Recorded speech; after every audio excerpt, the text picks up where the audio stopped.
Welcome to Luca and Miguel. Enjoy the video. You begin by collecting essentials: Emirates ID, current trade license, and the authorized signatory's details. Once done, check the subscription expiry and any unpaid fees so you won't be stopped mid-process.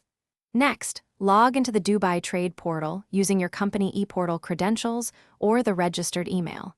Make sure you choose the correct company profile if you manage multiple entities, because selecting the wrong profile will delay renewal and require extra verification steps. Once logged in, select your company and open the subscriptions area to pick the item to renew. Make the necessary updates to company contact or signatory information and upload scanned supporting documents.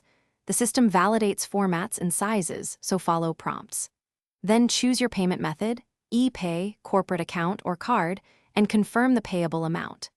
After payment, authorize with the designated signatory. If a digital signature is required, apply it now so the system can proceed to issue the renewed subscription prompt. After authorization and payment, download the renewal receipt and the updated subscription document right away and save copies in your records. Make sure you test portal access and confirm new validity dates with internal teams who need access. If the document does not appear, clear your browser cache and try a different browser, because session issues are common.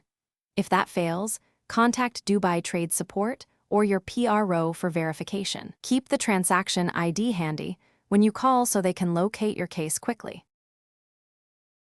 Thanks for watching and please subscribe. It's the best investment you'll ever make.